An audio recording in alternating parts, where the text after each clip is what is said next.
এক ইলিশ মাছ দিয়েই বানিয়ে ফেললাম তিনটে তরকারি। ভিডিওটি শেষ অবধি দেখতে থাকুন কিভাবে এবং কি বানিয়েছি এই ইলিশ মাছ দিয়ে। বাঙালি মানেই আমরা মাছ প্রিয়। যতই কাটা থাকুক বাঙালি কোনোদিন হার মানবে না, কাটা সমেত খেয়ে নেবে। ইলিশ মাছের টুকরোগুলো নুন হলুদ মাখিয়ে রেখে গ্রাইন্ডারে সর্ষে নুন কাঁচা লঙ্কা দিয়ে পেস্ট বানিয়ে কুকারে ঢেলে হলুদ গুঁড়া সামান্য জিরে গুঁড়া ধনে গুঁড়া কাশ্মীরি লঙ্কার গুঁড়ো দিয়ে ভালোভাবে মিশিয়ে মাছগুলোকে দিয়ে কাঁচা তেল দিয়ে কুকারের মুখ আটকে বসিয়ে দিলাম চুলায়। এটা বসিয়ে লেজ মাথাগুলোকে ভাজতে দিয়ে এদিকে কেটে নিলাম আলু কাঁকরোল পেঁয়াজ লঙ্কা। এগুলো কাটতে কাটতে এদিকে কুকার মারল সিটি, একটে নয় দুটো নয়, যাতে ভালোভাবে মাছগুলো সিদ্ধ হয়ে যায়, মশলাগুলো মাছের গায়ে লেগে যায়।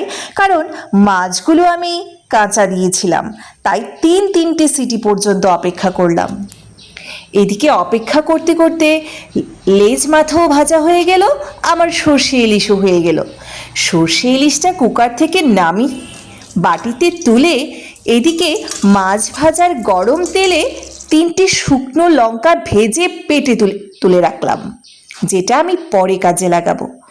একটু তেলও তুলে রাখলাম। বাকি তেলে পেঁয়াজ কুচি দিয়ে নেড়ে চেড়ে কিছু পেঁয়াজ তুলে রাখলাম। কিছু পেঁয়াজ বাকি থাকলো সেই কড়াইতে কেটে রাখা আলু কাঁকরোল ছেড়ে দিয়ে সামান্য হলুদ জিরে ধনে কাশ্মীরি লঙ্কার গুঁড়ো দিলে নুন দিয়ে সামান্য জল দিয়ে মশলাগুলো ভালোভাবে মিশিয়ে কিছুক্ষণ ঢেকে রেখে ঢাকনা তুলে মাছের মাথা দিয়ে নেড়ে চেড়ে নামিয়ে নিলাম। তৈরি হয়ে গেল আরেকটি রেসিপি। এবার ভাবছেন তো শুকনা মরিচগুলো ভেজে কি করেছি? এই যে শুকনা মরিচ আর ভেজে তুলে রাখা পেঁয়াজ, ভাজা লেজটা কাঁটা ছাড়িয়ে নিয়েছি। মরিচগুলো লবণ লাগিয়ে হাত দিয়ে এভাবে ভেঙে নেব। এরপর পেঁয়াজ মরিচ মাছগুলোকে তুলে রাখা ভাজা তেল দিয়ে মেখে মেখে ভর্তা বানিয়ে নেব।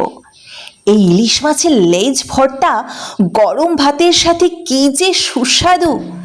আজকের দুপুরের খাওয়াটা তো একদম জমে যাবে। সর্ষে ইলিশ মাছের মাথা দিয়ে সবজি আর মাছের লেজ ভর্তা, এক মাছ দিয়েই বানিয়ে ফেললাম তিনটে তরকারি। আপনারা আর কি খান এই ইলিশ মাছ দিয়ে আমাকে কমেন্টে লিখে জানাবেন।